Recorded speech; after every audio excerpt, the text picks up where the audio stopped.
Olá pessoal, prazer imenso ter vocês aqui no canal no Sexualidade Sem Tabu. Eu vou começar a sequência de 3 vídeos de um tema super complexo, que é sexualidade e espiritualidade. É possível ter interseção entre essas duas funções, entre essas duas naturezas? É isso que a gente vai ver. E a gente vai ver por que essa sexualidade, porque a sexualidade e a espiritualidade, ela é tão importante quando a gente aborda a sexualidade de uma forma geral, tá? Então, vamos começar a falar um pouquinho sobre sexualidade, né?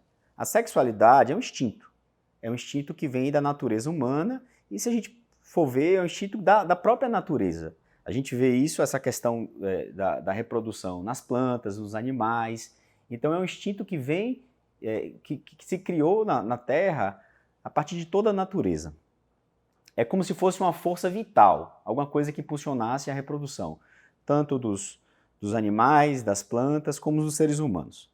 E são forças totalmente cegas, né, de pulsões inconscientes e de instintos.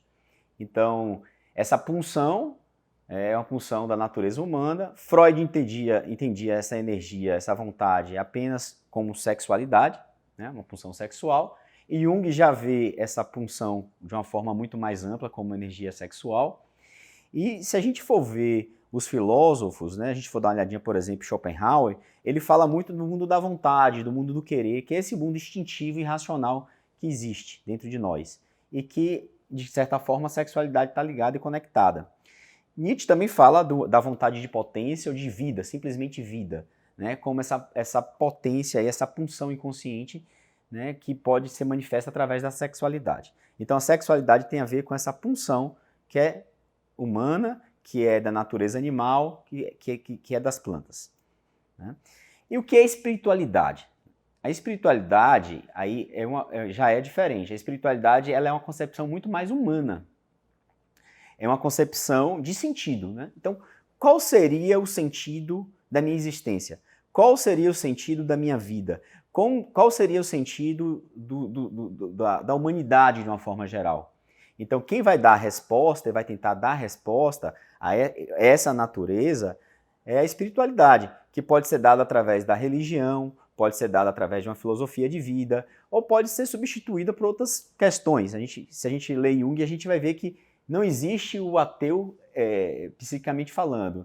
O que existe é uma substituição dessa energia maior, dessa energia que se concentra de uma forma mais total no ser humano. Então, espiritualidade é o sentido da vida, né? Sexualidade é uma pulsão da natureza. Os bichos têm espiritualidade? Não. Os bichos não estão aqui procurando sentido, eles estão aqui apenas sobrevivendo. Então, a espiritualidade ela é diferente da sexualidade por se tratar de uma característica muito mais humana, uma característica do ser humano, né? E em busca desse sentido, né, se a gente for procurar em busca desse sentido, a gente começa a fazer racionalizações. Então o filósofo ele começa a racionalizar o porquê dos porquês, né? Se eu amo, porque eu amo, porquê, o porquê, né? Esse é que está a questão do espanto filosófico, né? Procurando saber os porquês, né? O sentido do sentido. E aí, se a gente começa a pensar nisso, né, do sentido do sentido, a gente vai vendo que não tem sentido. Porque qual é o objetivo supremo da gente estar aqui? A grande pergunta é essa. Qual é o objetivo da humanidade?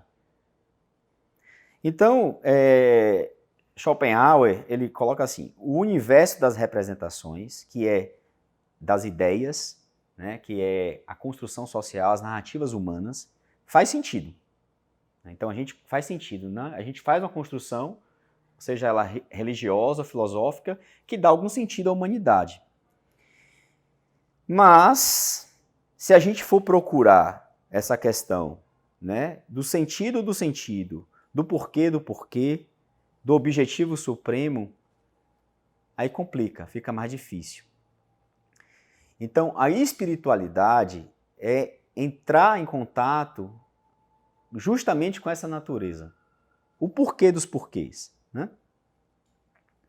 Se a gente for, né, entender essas questões das ideias, quando Schopenhauer fala das ideias, quando Nietzsche fala das ideias, né, ela está muito ligada à questão da história, que é do passado, que não deixa de ser uma fantasia, ou do futuro, das perspectivas futuras, que também não deixa de ser uma fantasia.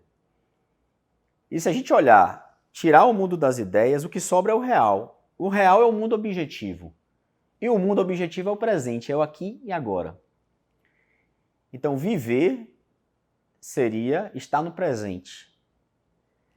E no momento que eu vejo, né, uma questão filosófica ou religiosa, que o mundo não tem razão ou não tem finalidade, só nos resta o quê? A dar sentido à nossa vida, satisfazer nossos desejos. Aí é que entra a questão da sexualidade. Porque se a gente pegar a natureza humana, ela tem essa perspectiva espiritual, tanto do passado como do futuro. Os bichos não, eles vivem o momento presente. E aí, o que resta para a gente para viver seria o momento presente, satisfazer os nossos desejos. Então, vamos nessa lógica aí, satisfazer os nossos desejos, porque a gente vive o presente. Só que tem um detalhe, para a gente entender isso, a gente tem que entender o que é desejo. E o desejo, ele vem através da lógica da fala. Né? O desejo, enquanto sentímetros, é marcado por uma insatisfação permanente. Então, o desejo, ele é concluído, aí vem aquela perspectiva budista, né? Eu desejo, eu satisfaço, ao mesmo tempo eu já crio um novo desejo, e aí eu satisfaço esse novo desejo e eu vivo nessa roda, né? De desejos. Porque uma vez satisfeito o desejo, ele desaparece, o prazer vai cessar e a gente vai dar lugar a um outro desejo que ainda não está satisfeito. Então, por essa lógica budista, né, e por essa lógica que a gente pode trazer filosófica de viver o mundo presente, ou seja, viver só através do prazer ou da sexualidade, essa busca do desejo, de satisfação do desejo, tem uma estrutura indeterminada. É uma busca indefinida do prazer. Né? Eu tenho um desejo, eu satisfaço esse desejo, eu já crio um novo desejo, e isso vira uma bola de neve, que nunca é concluído. Então, a dependência acaba nos acorrentando, porque o desejo leva a outro desejo, a outro desejo, a outro desejo, e isso vira a busca do desejo, e isso se transforma em não sentido. E o que a gente busca com a espiritualidade é um sentido. Então, viver no mundo presente, só no mundo presente, satisfazendo os nossos desejos, ele vai ser uma fonte muito grande de tédio e sofrimento. E viver só do passado, das histórias passadas, da nossa fantasia passada, ou da nossa perspectiva futura, isso vai trazer uma grande insatisfação. E aí, por isso que parece que Schopenhauer ele é pessimista, é que a gente não tem saída, a gente só tem sofrimento. E se a gente vê o mundo apenas do ponto de vista utilitário, né, que é satisfação de desejo, acaba que o mundo vira um tédio, apenas de puro consumo, no qual passamos constantemente de uma coisa a outra, sem encontrar um sentido derradeiro, o sentido do sentido. E, poxa, como é que eu posso, então, entender? Né? Como é que eu posso ser feliz no mundo desse? Né? Porque se eu satisfaço o meu desejo, se eu satisfaço só a minha sexualidade, eu fico no tédio. Se eu não satisfaço a minha sexualidade e satisfaço a questão da espiritualidade, né, só da espiritualidade, estou falando aqui de uma espiritualidade bem marcada. Se eu satisfaço só a minha espiritualidade, eu fico insatisfeito. Qual é então a arte de ser feliz? Né? Então, como eu posso aprender a viver? Então, talvez o grande segredo esteja no que Jung fala do equilíbrio dessas duas polaridades, né? Se a gente deixa que a nossa força inconsciente de vida ela tome conta da gente, a gente fica só compulsivo nessa roda aí do desejo e do prazer.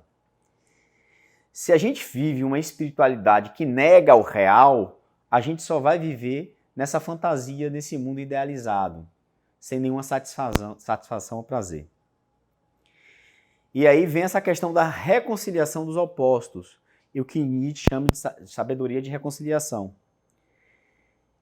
que é a sabedoria que diz sim ao mundo e permite a gente viver no presente de uma forma espiritualizada.